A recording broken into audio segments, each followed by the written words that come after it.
The following episode contains mature themes and strong language. Listener discretion is advised.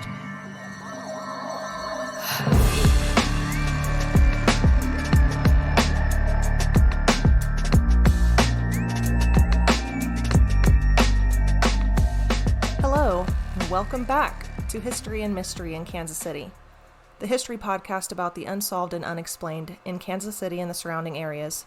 I'm your host, Laura. Thank you for coming back for another listen. I really hope you're enjoying the content. If you hear any strange sounds, my cat is in here with me, and she is always very vocal. Just wanted to let you know, I probably won't be doing an episode every week, at least at first, while I get the hang of it and get everything researched and everything. My goal right now is one a month. Plus some bonus content, but hopefully eventually I can get to once every couple weeks or once a week, and I probably won't have a set day that the episodes come out. It might be random because I work a very, very random scheduled job, but I will get them out as quickly and as regularly as I possibly can. So thank you for your patience in bearing with me.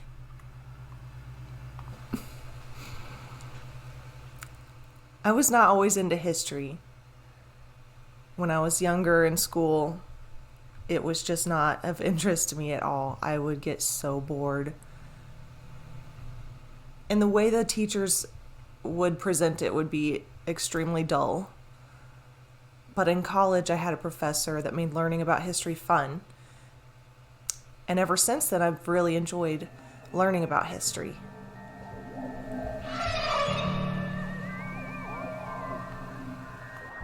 This week's episode is a bit about Kansas City history and the badass Native American woman who fought tooth and nail to save her ancestors' final resting place.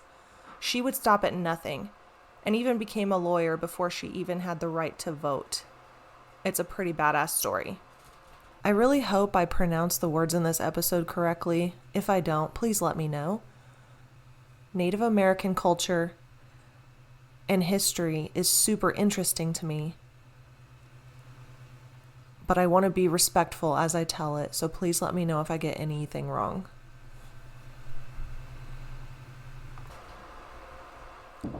But before we get into that story, I wanted to share a cold case with you about a young Native American woman who was brutally killed in Independence, Missouri. Her name was Lakota Renville.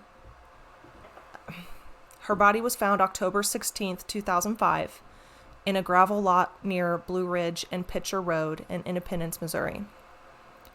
Lakota was a member of the Sisseton-Wahpeton Sioux tribe of South Dakota, but left her tribe to be with a man she met online.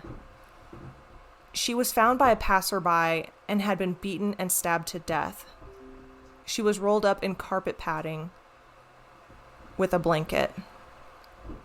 Some physical evidence and biological evidence was found, and a few men have been questioned, but so far there are no suspects and no DNA matches. Her cell phone was stolen and used by the killer in an attempt to thwart the police.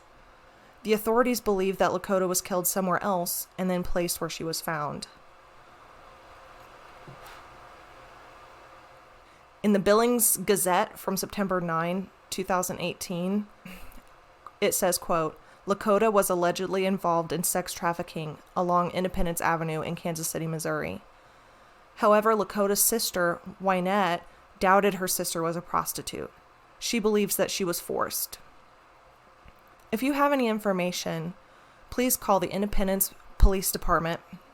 The anonymous tip line is 816-474-TIPS or 816-474-8477. And there is a reward in this case. Lakota's family members live out of state. Her mother spoke to KCTV5 News by phone from South Dakota. She says as long as she is alive, she will continue to bring awareness to her daughter's unsolved homicide case. We've been waiting, she says, and it's frustrating. Watts said her daughter was quiet, loving, and a true confidant to her friends. She said it's heartbreaking that no one has been brought to justice for her death. She says, quote, "We just pray that someone that's out there will say something and that person will be caught. A lot of time has passed between then and now, and a lot of people, I'm sure, have talked, and stories have been shared, and we're just looking for that one piece that may give us that information that we need to look for a suspect." End quote. I will post links to stories about her case and the photos. The blanket that she was wrapped in was unique, so I will post photos of that on the Facebook page. Please check it out and call in any tips you might have to Crime Stoppers.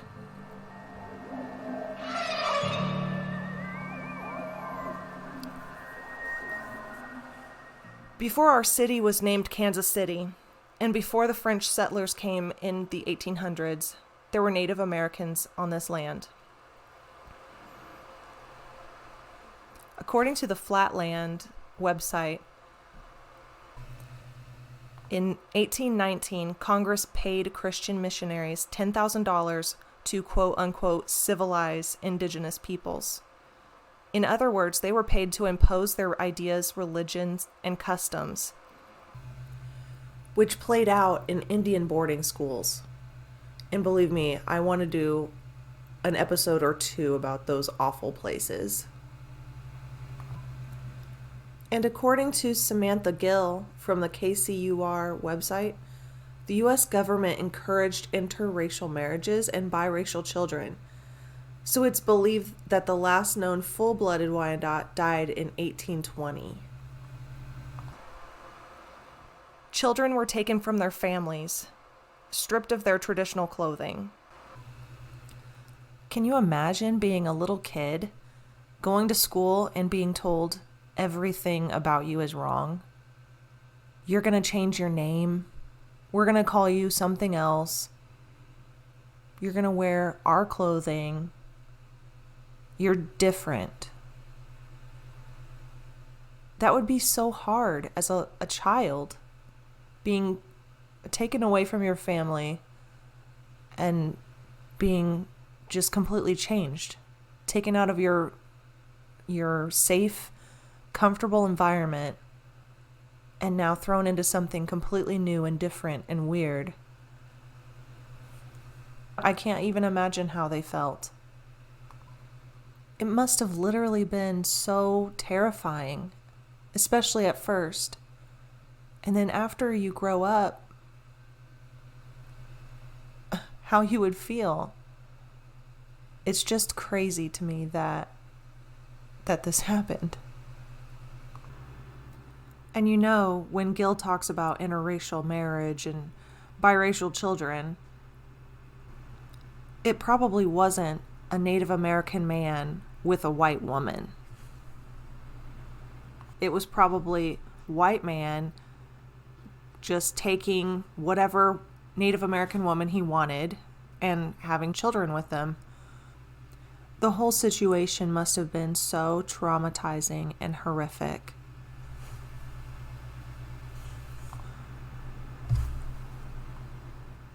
The land where Kansas City is located was an ancestral lands of the Osage Kaw, or Kansa, and the Oto Missouria. And the Wyandots came a little bit later. The Wyandots' ancestral home is considered to be near an inlet of Lake Huron in Canada. Some say the Huron is the French word for Wyandot, but others say it's highly negative and offensive because the French called them that because the Wyandot hairstyle reminded them of wild boar's hair. It was also derived from the word hure, H-U-R-E, which is a French slang word for uncouth or backwards. The tribe later dispersed due to war with the Iroquois and disease. One group traveling east to Quebec and the other south to Ohio, Michigan, and Ontario. There were diseases spreading and battles between different tribes. Many of the tribes were eradicated. In July of 1843, 664 members of the Wyandot Nation were moved from Ohio to Kansas. When they arrived on the banks of the Missouri River, they were devastated to find that the Delaware tribe had already settled in the land that they had been promised. While camped along the Missouri River, illness went through the camp, and 50 to 100 of the Wyandots died, possibly from measles or typhoid fever. Samantha Gill said, before they could even establish a town, a settlement, they had to establish a cemetery. They were buried on a ridge that overlooked the Missouri and Kansas rivers, which eventually became the Wyandot National Burying Ground.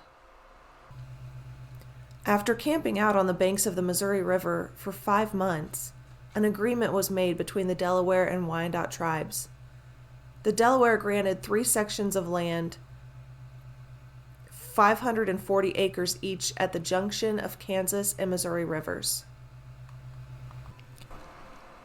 The land stretched west from Caw Point, where the Kansas and Missouri rivers meet, to what is now 72nd Street in Kansas City, Kansas. In Kansas, they founded the towns of Wyandot and Quindara. Even though they finally got some land, the Wyandots still didn't have peace. In 1844, another epidemic resulted in over 100 burials in the Wyandot National Burying Grounds. But the Wyandots continued to push forward.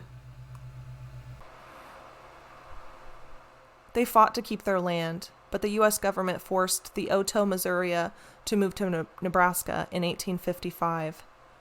In the same year, the Wyandot tribe was moved to Oklahoma. In the 1855 treaty with the Wyandot Native Americans, the Wyandot relinquished their land and became U.S. citizens. Some of the Wyandot did not want to move yet again, but staying meant that they had to become U.S. citizens, and they would no longer be able to be members of their tribe. They were forced to assimilate. Only 20 chose to remain with the tribe and moved to the reservations in Oklahoma. According to wyandotnation.org, they said, our new reservation was located on highly sought and fought over land in Kansas, which led to the Treaty of 1855 and tribal termination. Our land was quickly allotted and sold to white interests. In 1854, the Shawnee tribe dwindled because of the Civil War battle, Bleeding Kansas, and were forced to move to Oklahoma. By the 1890s, the Wyandot National Burying Ground was prime land, and developers wanted to purchase the land, the cemetery land, negotiated with the Wyandot Nation in Oklahoma. There were already talks about wanting to buy the cemetery land from the Wyandot Nation. And this is where Lyda Conley comes into play. And she's not messing around. Her family was one of the families that chose to become U.S. citizens in 1855, and she was heated that her family might be excavated and moved to a different cemetery. Can you imagine? I would be heated too. Eliza Lyda Burton Conley was born around 1869. Lyda was one of the 4 daughters of Andrew Conley. Lyda's younger sister and mother both passed away when she was only 11 years old. And her father passed away when she was only 16. Lyda, Helena, and Ida, the 3 remaining sisters, lived an impoverished life. Helena and Lyda paddled a boat across the Missouri River to go to school in Parkville, Missouri. I mean, what an amazing woman. To fight against all odds, being one, a woman in this time, going to school, and 2, being a Native American woman. At this time, society did not view women as equals. We couldn't vote. But yet, she wanted to get her education, and she didn't care what anybody thought. She was going to do what she wanted to do. In an effort to stop the sacred ground from being desecrated, Lyda Conley went to law school, earning her degree from the Kansas City School of Law in 1902. She was only one of a few women in her graduating class. I'm the first one in my family that was able to get a bachelor's degree and then go on to get a master's degree. I can't even imagine how proud she was of herself for accomplishing that goal. Lyda, Helena, and Ida moved onto the cemetery plot. They built a small shack that they nicknamed Fort Conley. They locked the gate to the cemetery and posted a sign, quote, "Trespass at your peril," end quote. The Kansas City Kansan reported on June 21st, 1906, that a provision was buried in a section of a 65-page congressional appropriations bill authorizing that the Secretary of the Interior to sell a tract of land located in Kansas City, Kansas. That tract of land was the Wyandot National Burying Ground, and the bodies therein were to be moved to the Quindaro Cemetery farther north. Kansas City officials proposed to sell the land to a private investor once the bodies were relocated. While Lyda was busy working on her legal case, her sister stood watch over the cemetery. She appealed all the way to the Supreme Court and represented herself. She lost the case, but was the first Native American woman to argue a case at the Supreme Court. She says, quote, "In this cemetery are buried 100 of our ancestors. Why should we not be proud of our ancestors and protect their graves?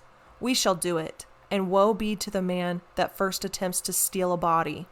We are part owners of the ground and have the right under the law to keep off trespassers, and the right a man has to shoot a burglar who enters his home." End quote. Lyda and her sister were arrested multiple times for interfering with city officials, their presence in the cemetery, and people reported that Helena was placing curses on those that she saw as being disrespectful to the grave sites.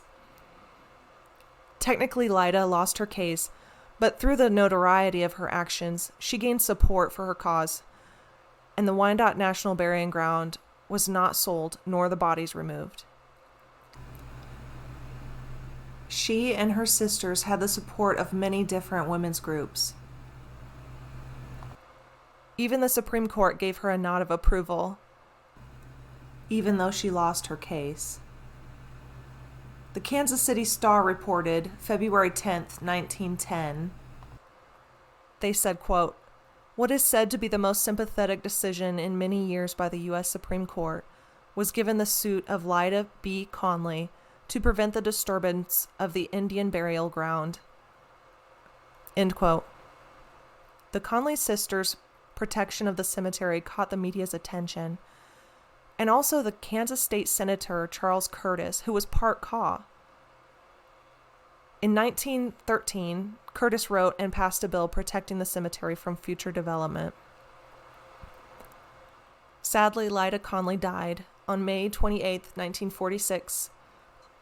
According to her close friend, Wilma Coleman, after returning home from the library, a man jumped out of the bushes and hit Lyda in the back of the head with a brick. He took her purse and ran. The purse had 20 cents in it, and she was dead within 24 hours. What a waste, and what an asshole. Lyda Conley's headstone reads, "Eliza Burton Conley, departed this life May 28, 1946. Attorney at law, only woman ever admitted to the United States Supreme Court." Helena Conley's headstone reads, "Helena Conley, floating voice, Wyandot National Burying Ground. Quote, cursed be the villain that molest their graves." End quote. I don't know about you, but that right there would make me not want to mess with it.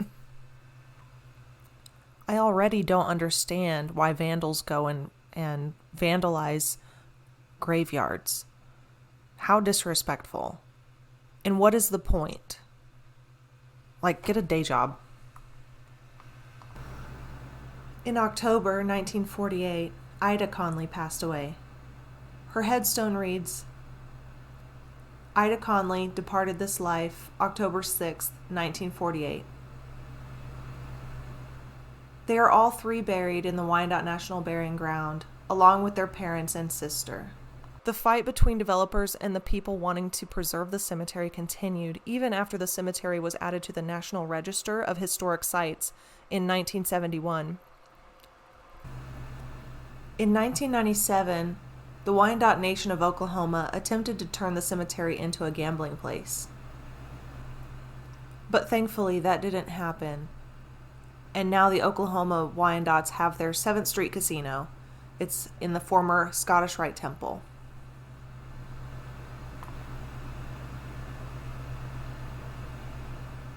It's believed that there are 400 to 600 bodies buried in the Wyandot National Burying Grounds, though only a small number of the graves are marked. In 1991, the city of Kansas City, Kansas, installed over 70 new grave markers. But all the markers, new and old, continued to be vandalized. The Wyandot National Burying Ground is a serene place. It's in the middle of downtown Kansas City. But when you're in there, it seems like you're not in the city anymore. It is sad and neglected. There's weeds, tall grass. A lot of the headstones are missing or unreadable. But when you're there, it feels calm and peaceful. I know Lyda Conley is extremely proud of what she did. I know I'm proud of her. She's an inspirational badass.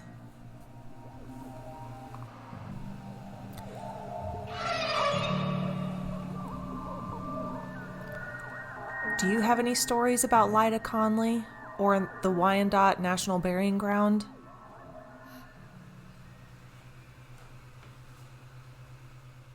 I have learned that I am 164th Native American. I know that's so far removed, I'm just super white, but it just makes me appreciate what they went through.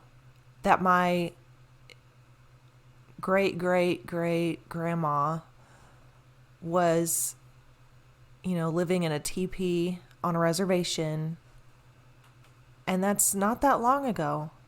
And how badly they were treated, it's just so very sad. Do you have any stories about badass Native Americans or any other badass people in Kansas City? I'd really like to hear them. Also, if you have any other topics or suggestions that you would like me to cover from Kansas City or the surrounding areas, please let me know. You can email me at historyandmysterykcpod@gmail.com.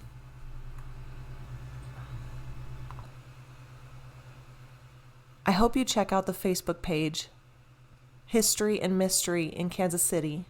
Check out the photos of Lakota and look at her story and see if any of that sparks any memories, so that we can hopefully find her killer. There is DNA, so hopefully we can find the person to match that DNA to. Any little tip matters, even if you think it's insignificant. Please let the authorities know. I have set up a Patreon if you would like to donate to the show, and I will be posting all of my content on there with some bonus episodes or bonus content. The membership is $2 a month. You'll get all of the episodes ad-free. It's patreon.com/ Facebook.com/History and Mystery KC Pod. And I just wanted to give a shout out real quick to my first Patreon subscriber, Shannon Carlton, my girl. Thank you so much. And until next time, stay aware, alert, and alive.